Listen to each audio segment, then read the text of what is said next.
تو اب سوال یہ بھی اٹھتا ہے کہ آخر اس حملے سے امریکہ اور اسرائیل کو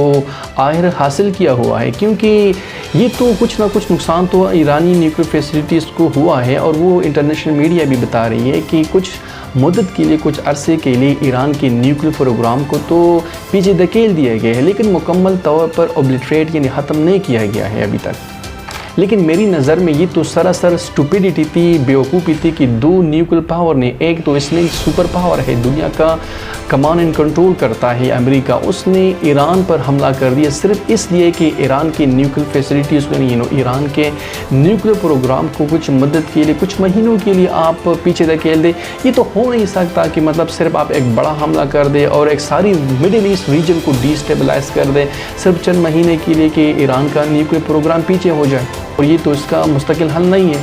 میری نظر میں یہ فیصلہ جس نے بھی کیا ہے اس نے سب سے بڑی غلطی کی ہے، کیونکہ آپ فضائی حملوں سے کسی نیوکلیئر پروگرام کو، کسی نیوکلیئر فیسلٹی کو ختم نہیں کر سکتے، کیونکہ اس کے لیے آپ نے زمین پر اترنا پڑے گا، آپ نے وہاں پر زمینی کارروائی کرنے پڑے گی، اور اس کے لیے ایران کا جو نیوکلیئر پروگرام ہے، نیوکلیئر فیسلٹی پروگرام ہے، اس کے لیے اسرائیل اور امریکہ کو زمین پر اترنا پڑے گا، یعنی ایران کی سرزمین پر آنا پڑے گا، جو ایک بہت بڑا جوخم ہے، بہت بڑا ڈینجر بھی ہے، کیونکہ وہاں پر جو جغرافیائی ڈسٹنس ہے اسرائیل اور امریکہ کا وہ بہت بڑا ہے، تو اسرائیل تو ڈائریکٹلی ایران پر حملہ نہیں کر سکتا، اور امریکہ بھی اپنا لیے ایک بہت بڑا خطرہ نہیں مول سکتا، کیونکہ امریکی وہ چاہتے ہیں کہ دنیا پر حکمرانی کرے، ہیجمونک پاور بن جائے اور رہے دنیا پر، لیکن اگر اس طرح وہ ایک بڑے سے ریجن کو، مڈل ایسٹ ریجن کو ڈیسٹیبلائز کرنے کی کوشش کرے گا، جیسے اس کے لیے ابھی یہ سارے مسلم ممالک ہیں وہ تو امریکہ کے خلاف جا رہے ہیں، وہ تو ایران کی سائڈ پر کھڑے ہیں اور ایران کے لیے مثبت سٹیٹمنٹ دے رہے ہیں، اس کی پازیٹیو سٹیٹمنٹ آ رہی ہے ساری مڈل ایسٹ کنٹری سے، چاہے وہ قطر ہو گیا، چاہے وہ سعودی عرب ہو گیا، عمان ہو گیا، UAE ہو گیا، سارے ایران کے ساتھ کھڑے تھے اس 12 دن کے جنگ میں۔ ہاں، اب اسرائیل کے پرائم منسٹر نیتنیاہو یہ خود کہہ رہے ہیں کہ ہمیں پتہ ہے کہ ایران کے جو 408 کلو گرام انرچ یورینیم ہے وہ کہاں پر ہے، ہمیں پتہ ہے وہ کہاں پر ہے، لیکن وہ جو یہ کہہ رہے ہیں وہ سراسر جھوٹی بات کہہ رہے ہیں، کیونکہ اگر اس کو پتہ ہوتا تو وہ ٹارگٹ کر لیتے، تو وہ کیوں دوبارہ اپنی عوام کو اور دنیا کو بیوقوف بنانے کی کوشش کر رہے ہیں کہ ہمیں پتہ ہے، اگر آپ کو بھائی پتہ ہوتا تو آپ ٹارگٹ کیوں نہیں کرتے؟ تو کیونکہ آپ نے جو حملہ کیا تھا کہ ایران کے پاس انرچ یورینیم ہے، وہ سے ایٹم بم بنا سکتے، تو آپ کو کرنا چاہیے تھا کہ مطلب اس کو آپ ٹارگٹ کر لیتے۔ اور امریکی اسٹیبلشمنٹ اور ڈونلڈ ٹرمپ تو مکمل طور پر اسرائیل کے نرغے میں ہے، کیونکہ ڈونلڈ ٹرمپ وہی کرتا ہے جو نیتنیاہو کہتا ہے، یعنی ڈونلڈ ٹرمپ نیتنیاہو کی ہاں میں ہاں ملاتا ہے، اور نیتنیاہو اپنے مضمون عزائم حاصل کرنے کی بھرپور کوشش کر رہے ہیں اور دنیا کے امن کو داؤ پر لگا رہے ہیں،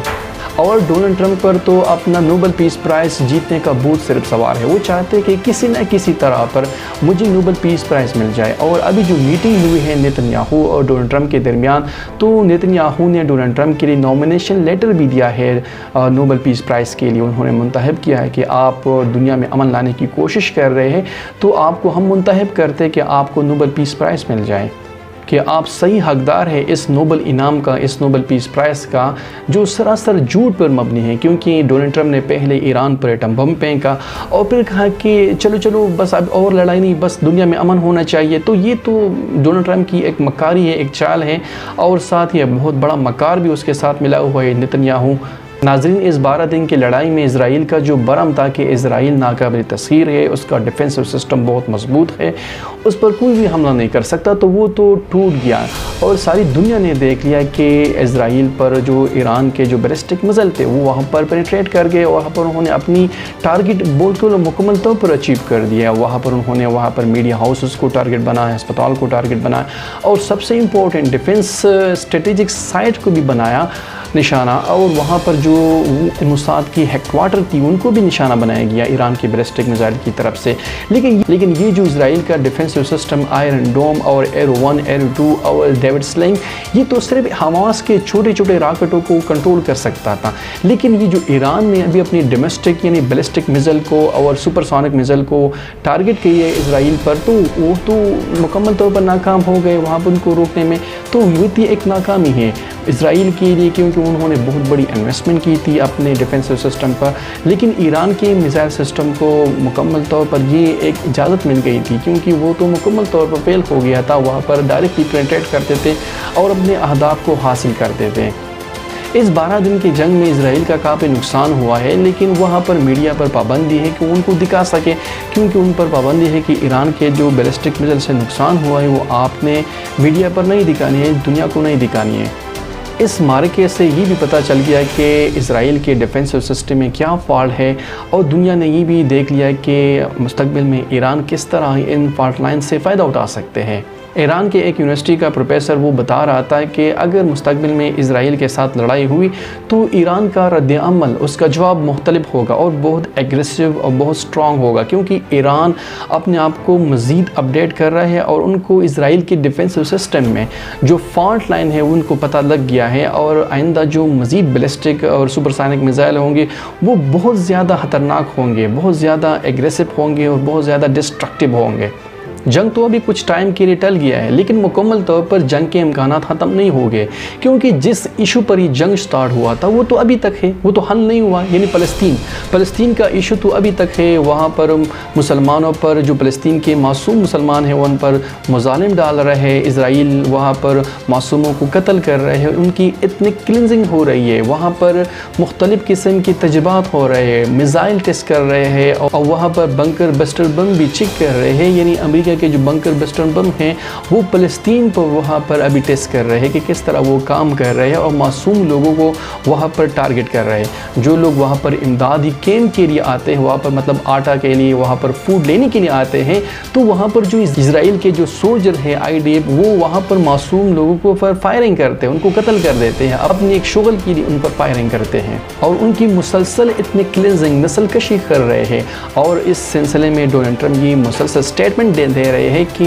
ہم جو وہاں پر فلسطین کے لوگ ہیں ان کو کسی دوسرے ارد گرد کے ممالک میں شفٹ کر لیں گے، اور وہاں پر جو غزہ ہے وہاں پر ریویر آف دا مڈل ایسٹ، یعنی وہاں پر ایک بہت اچھا اپارٹمنٹس ہم بنائیں گے، ہوٹل بنائیں گے اور کوسٹ لائن بنائیں گے، جو وہاں پر لوگ تقریبات کے لیے اور وہاں پر سیر سپاٹے کے لیے آئیں گے۔ تو ناظرین، یہ ایک حقیقت ہے، اگر آپ نے مڈل ایسٹ میں امن قائم کرنا ہے تو وہاں پر جو اصل ایشو ہے یعنی فلسطین کا ایشو، وہ تو مکمل طور پر آپ نے ریزالو کرنا ہوگا۔ اس کے بغیر مڈل ایسٹ میں یعنی مشرقی وسطی میں امن ہو نہیں سکتا۔ جیسے مطلب اگر آپ نے ساؤتھ ایشیا میں آپ نے امن قائم کرنا ہے تو آپ نے انڈیا اور پاکستان کے درمیان مسئلہ کشمیر کو حل کرنا ہوگا۔ ناظرین، اب نیشنل اور انٹرنیشنل میڈیا پر اسرائیل کے ریکگنیشن، اس کی تسلیم کرنے کی باتیں ہو رہی ہے، اور خاص طور پر پاکستان میں اس پر بہت زیادہ بات ہو رہی ہے کہ اسرائیل کو تسلیم کرنا چاہیے یا نہیں کرنا چاہیے۔ لیکن یہاں پر پاکستان میں مختلف پوائنٹ آف ویو پائے جاتے ہیں، مختلف لوگوں کے مختلف رائے ہے۔ کوئی چاہتے ہیں کہ اسرائیل کے ساتھ ڈپلومیٹک ریلیشن شپ کو قائم کرنا چاہیے، اور کوئی چاہتے ہیں کہ نہیں کرنا چاہیے۔ یعنی جو بانی پاکستان یعنی قائد اعظم محمد علی جناح کا جو ویو تھا، پوائنٹ آف ویو تھا اسرائیل کے حوالے سے، کہ وہ تو مکمل تسلیم کرنے کے حق میں نہیں تھے، کیونکہ وہ چاہتے تھے کہ جب تک فلسطین کے لوگوں کو اپنا حق نہیں دیتے تو اسرائیل کا تسلیم کرنے کا تصور بھی ہم نہیں کر سکتے پاکستانی۔ اور یہی موقع ابھی ہماری اسٹیبلشمنٹ کی اور ابھی ہماری پولیٹیکل لیڈرشپ کی بھی ہونی چاہیے، جو بانی پاکستان قائد اعظم محمد علی جناح کی تھی، کیونکہ اگر ہم اس موقف سے ہٹ گئے اور اسرائیل کو ہم نے تسلیم کر لیا تو ہم دنیا کے سٹیج پر یعنی انٹرنیشنل سٹیج پر مسئلہ کشمیر مکمل طور پر ہار جائیں گے۔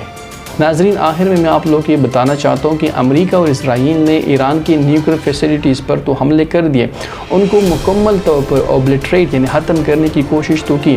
لیکن یہاں پر کچھ سوالات اٹھتے ہیں کہ آیا امریکہ اور اسرائیل نے اپنے اہداف حاصل کر لیے، ان کو مکمل طور پر ختم کر دیا؟ نہیں، اس کا جواب ہے نہیں، کیونکہ انہوں نے تو کچھ نقصان کر دیے، ایران کی نیوکلیئر پروگرام کو کچھ مہینوں کے تو پیچھے دھکیل دیا، لیکن مکمل طور پر ختم تو نہیں ہو سکا، کیونکہ ان کے لیے تو آپ نے زمین پر آنا پڑے گا، اور وہ تو بہت چوکم ہے، وہ تو نہیں کر سکتے، وہ تو بہت ڈینجر ہے اس میں امریکہ اور اسرائیل دونوں کے لیے۔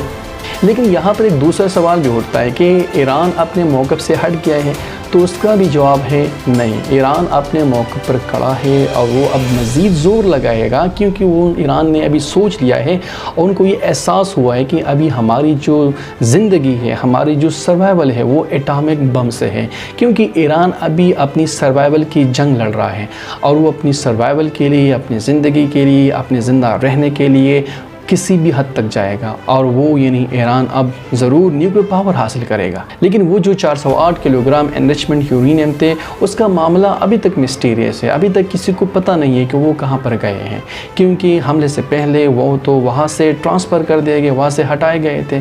اور ابھی لوگ باتیں کر رہے ہیں میڈیا پر کہ مطلب ہو سکتا ہے کہ مطلب وہ رشیا کو پر ٹرانسفر کر دیا گیا ہے، لیکن وہ بھی نہیں ہو سکتا، کیونکہ تہران میں وہاں پر ایک ایسا نیوکلیر پلانٹ ہے جہاں پر رشین سائنٹسٹ اور رشین لوگ رہتے ہیں جو ایران کی اس پروجیکٹ میں کافی مدد کر رہے ہیں، تو ہو سکتا ہے وہاں پر ٹرانسپورٹ کر دیے گئے ہوں،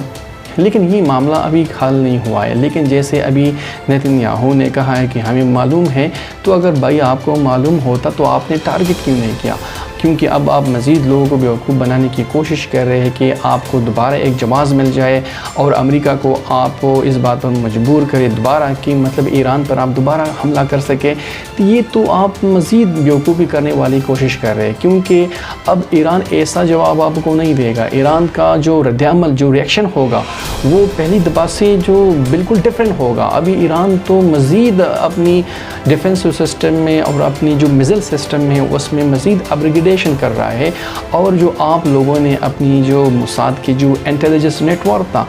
آپ نے ایران میں جو پلایا ہوا تھا، اس پر بھی ایران نے کافی کریک ڈاؤن کر دیا ہے اور اس لوگوں کو پکڑ رہے، تقریباً ابھی تک 700 لوگوں کو ایران کے انٹیلیجنس ایجنسیوں نے پکڑ لیا ہے جو موساد کے لیے کام کر رہے تھے۔ Thank you.